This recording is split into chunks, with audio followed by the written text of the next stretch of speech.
Hello and welcome to a brief lesson on the metric system. So this will be just an introduction to the types of measurements you see in the metric system, just because it's something that you should be familiar with and it is not commonly used in the United States. So in the United States, we use what is called the standard or English system of measurement, where lengths or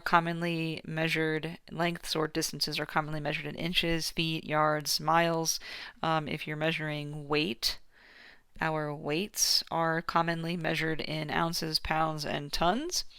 And when we measure volume, which is the capacity of something, volume for liquids are commonly measured in ounces, cups, liters, quarts, gallons. And then if you have volume for a solid, then you would use a cubic length, like inches cubed, feet cubed, yards cubed, miles cubed, and so on. And then temperature in our standard system is measured in degrees Fahrenheit. Okay, now pretty much everywhere else, most countries outside of the US use the metric system of measurement. And the metric system of measurement uses meters for its base, what we call the base unit for measuring length. It uses grams as what we call the base unit for measuring mass, and mass is similar to weight. Okay, and then for volume is measured in liters. I think that's volume for liquid. For solids, they use cubic length as well, but their cubic lengths would be like meters cubed. Okay, and then temperature is measured in degrees Celsius. Okay, and we're going to talk about the temperatures in another topic, but unlike in our standard system, where we use completely different measurements for something small, medium, or large. For example, if you were measuring a length, when it was a small length, you would measure it in inches. If it was a longer length, you would graduate to measuring in feet. If it was longer, you'd graduate to measuring in yards. And if it was really long, then you would measure in miles. Those are completely different units, right? If you're in the metric system, all of your length measurements will be measured in some form of meters.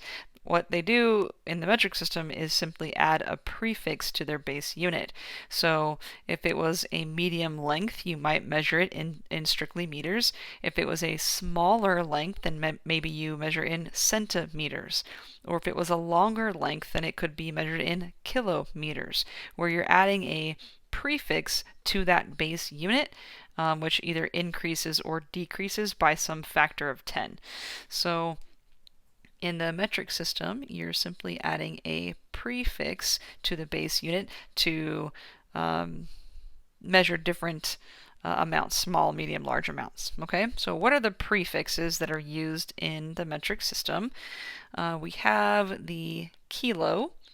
And so kilo, which the symbol for that is going to be a K, that makes sense, could be added to your each of your base units. So it could be kilometer, kilogram, kiloliter. Or you have hecto, and the symbol for that's going to be an H. So again, you could add that prefix to the meter, the gram, or the liter. So hectometer, hectogram, hectoliter. And you have deca, and this is DA. Again, decameter, decagram, decaliter. And so when you add the prefix, sorry, I skipped over this last column.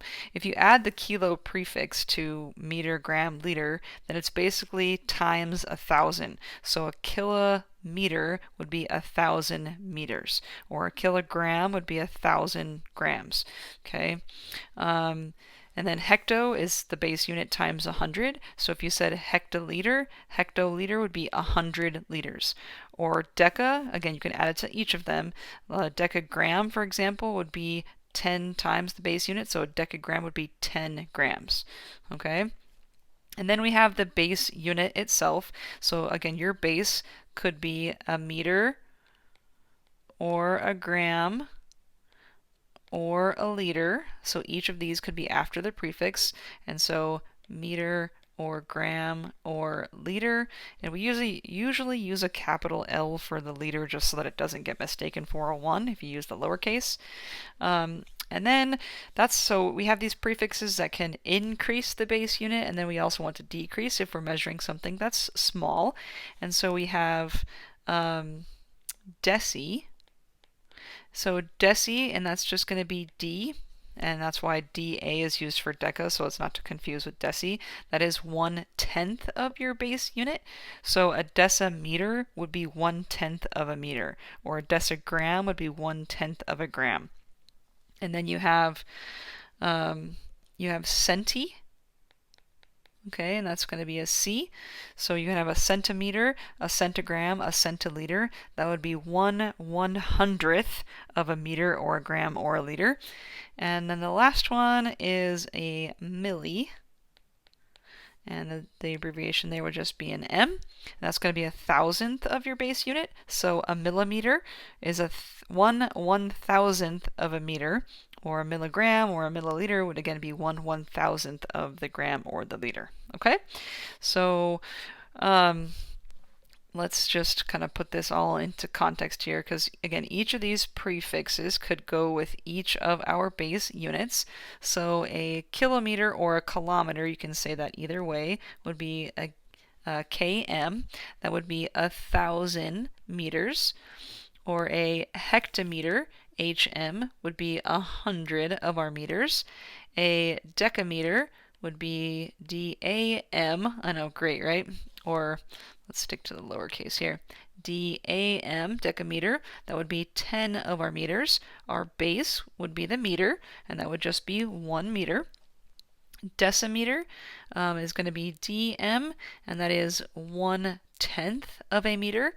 Centimeter, cm, is 1/100th of a meter, and then millimeter, again, is 1/1000th of a meter. Okay, and then this works the same for all of these. It's just sticking your prefix now in front of the other base. So if you had a kilogram, you'd have 1,000 grams. If you had a hectogram, you'd have 100 grams. A decagram would be 10 grams. If you had a gram, it's just 1 gram. Decigram, 1/10 of a gram. A centigram is 1/100th of a gram. And then lastly, milligram would be 1/1000th of a gram. Okay, and then finally, sorry, this is a little redundant, but just so we're all clear, a kiloliter would be 1,000 liters. A hectoliter would be 100 liters. A decaliter would be 10 liters. A liter would be 1 liter. And then a deciliter would be 1/10 of a liter. Centiliter is 1/100th of a liter. And then lastly, a milliliter would be 1/1000th of a liter. Okay? So in the metric system, these prefixes make it really easy to convert. So you're either multiplying by some power of 10 or dividing by some power of 10, so meaning multiply by 10 or 100 or 1,000, or divide by 10 or 100 or 1,000 to convert from one of these units to the other. So to convert, say, from grams to milligrams, or from centigrams to kilograms, okay? But what happens when you multiply or divide a number by 10? Let me just show you. Desmos would pull up. So if you took a number like 800 and you divided it by 10, well, it becomes 80. Or if you take 75 and divide it by 100, it becomes 0.75, where your number's not really changing. There's a 75 in the top of the fraction, and you still have a 75 in your decimal. All that's happening is dividing. Oops, I'm losing my place here. Is you're dividing. When you multiply or divide by 100 or 1,000 or 10, it's just moving your decimal. So, for example, we said that 80 divided by 100 would become 0.80. So your decimal from the 80 moves a couple places. Or if I took 80 and I multiplied it by 100, it would become 80/100. So your decimal goes from here to here, but again, it's just moving. Multiplying and dividing by 10 simply moves the decimal, and that makes it really easy to convert within the metric system. So when you multiply or divide by a power of 10, that's dividing by 10 or 100 or 1,000. It simply moves the decimal. So to convert here, that's all we have to do. We've got to move the decimal. We just got to know how many times to move the decimal. And it will depend on where in the lineup your prefix is. So for example, if you wanted to convert from liters to decaliters, you'd have to multiply by 10. That'd be moving the decimal once. Or if you had to go from liters to, let's say, hectoliters, you'd have to multiply by 100. Well, that's going to move your decimal once, twice. Or let's say you wanted to go this way. You'd have to divide 10. That moves the decimal once this way, or twice this way, or 3 times this way. You don't actually have to do the multiplying or dividing. You're just going to move the decimal because that's the same result, okay? So if you can remember the order of the prefixes and where they line up there, that order is super important, then all you got to be able to do is count and know which direction you're counting to figure out how many times and which direction to move your decimal. So there's this little phrase here that helps people remember the order of these prefixes and the base unit. So it goes like this, and you've probably heard this before. King Henry died by drinking chocolate milk. Okay, that phrase is supposed to help you remember the order of the prefixes, where the king is for kilo, and then it's hecto, deca, your base, deci, centi, and milli. So King Henry died by drinking chocolate milk. It's kilo, hecto, deca, base unit, deci, centi, milli. Okay, that phrase is supposed to help you remember that order. And now all you got to do is move according to where you start and where you need to end in that order. So let me show you what I'm trying to say. If you wanted to convert from decameters to meters, start by writing out your order of your prefixes. So King Henry died by drinking chocolate milk. Okay, we want to go from decameters, which is here, to, we're going to go to meters, which is the base, that's here. So from decameters to meters, I started with the yellow and I went to the pink. Okay, yellow to pink here. I have to move 1 time, and I have to move 1 time to the right. So that's what I have to do with the decimal in my number.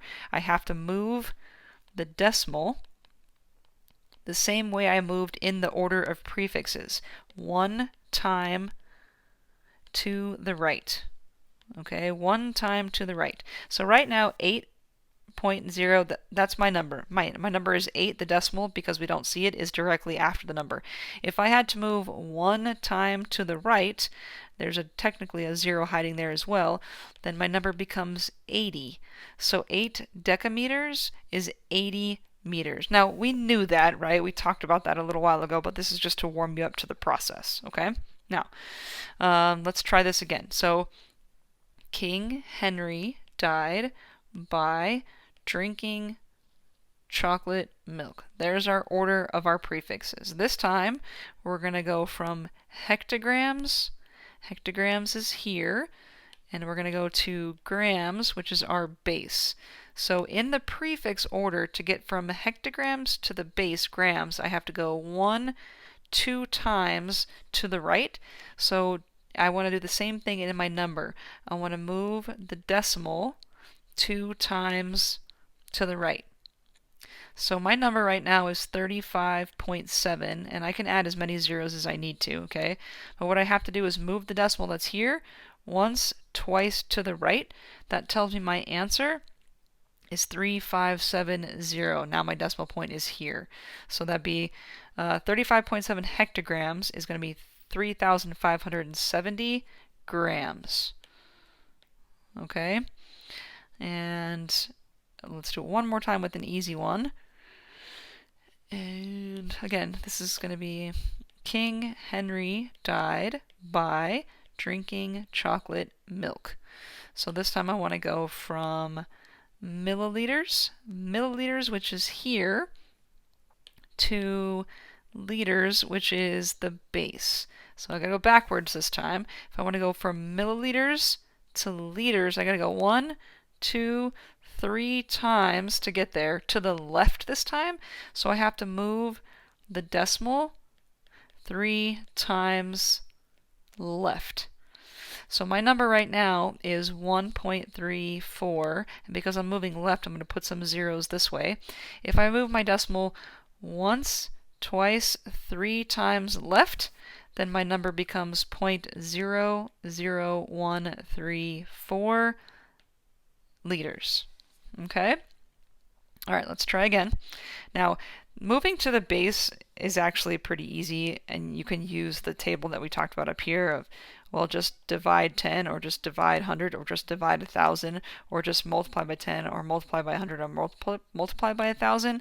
So I don't know if you necessarily need that to move to the base, but this rule works in any spot you have to move to or from. So for example, decimeters to kilometers, that's not going to the base or from the base, but we can still use the same rule. So King Henry died by drinking chocolate milk. I'm going to go from this time decimeters, that's this one, to kilometers, which is over here. So decimeters to kilometers, that's 1, 2, 3, 4 times. So 4 times left. Move 4 times left. So my number is 24, and I'm going to put my decimals here. I'm going to put some zeros since I'm going left here. I got to go 1, 2, 3, 4 times to the left, making this point 1, 2, and then 2, 4. So 1, 2, 3, 4 times left, 0.0024, and that would be kilometers. Okay, again, King Henry died by drinking chocolate milk. So we're going to go from milligrams to grams. Okay, milligrams is here. Sorry, milligrams is here. To grams is the base. Okay, so 1, 2, 3 times to the left. 3 times left. So my number is 40. Decimal's right there. I got to go 3 times left. So 1, 2, 3 lands me right there. So 0.040 grams. All right, let's do one more together. We want to go again. King Henry died by drinking chocolate milk.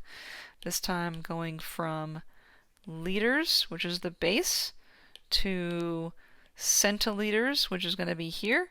So that's going to be liters to centiliters, 1, 2 times to the right. 2 times right. So if my number is 3.2, I'm going to add zeros on the right this time. I got to go 1, 2 times to the right. So I'm looking at 320, 320 centiliters. Okay, hopefully not so horrible. Just moving of a decimal. Just know where you're starting and count how many times you're moving, and make sure you're keeping track of which direction you're moving, which is why I start and then I put an arrow at the end so I know which way to move my decimal.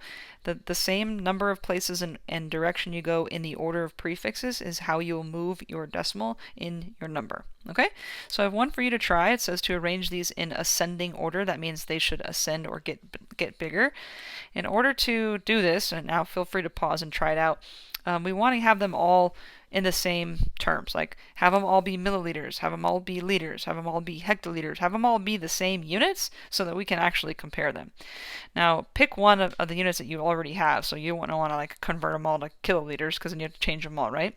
But for example, if one of them is already liters, let's make them all liters and compare. So this, if I wanted to, I'm going to convert this one to liters. Let's see, King Henry died by drinking chocolate milk. I'm going to go from milliliters to the base of liters. So 1, 2, 3 times. So 303 times left, 320. Right here is my decimal. I'm going to add some zeros to be safe. 1, 2, 3 times left makes this 0.320 liters. And then obviously 68's already liters. And then this guy over here, King Henry died by drinking chocolate milk. We're going to go from hectoliters to liters. So hectoliters to the base of liters. And hectoliters to liters is just 2 times to the right. So my number is 5. I'm going right. I'm going to add some zeros. So I got to go, my number decimal is here at 5. I got to go 1, 2 times to the right. So that makes this 500 liters. Okay. So now we're comparing 68 liters, 0.320 liters, and 500 liters. So the smallest is the 0.320 liters, which was 320 liters. So ascending, let me change colors because I'm all over the place here. Smallest to largest, that's what ascending means. Smallest is the 0.32 liters, which was the 320 milliliters. In the middle is the 68 liters. And then 500 liters is the most, so 5 hectoliters. So put them in order. Well, technically they were already in order, but that was just luck. Okay, so there it is. A little, like again, a brief introduction to the metric system and how to do some conversions. It's a lot easier than converting in the standard system, which we are going to look at in the next topic, but hopefully you've got enough to get going on this one. But if you have any questions, as always, guys, just reach out. I'm here to help. All right, take care.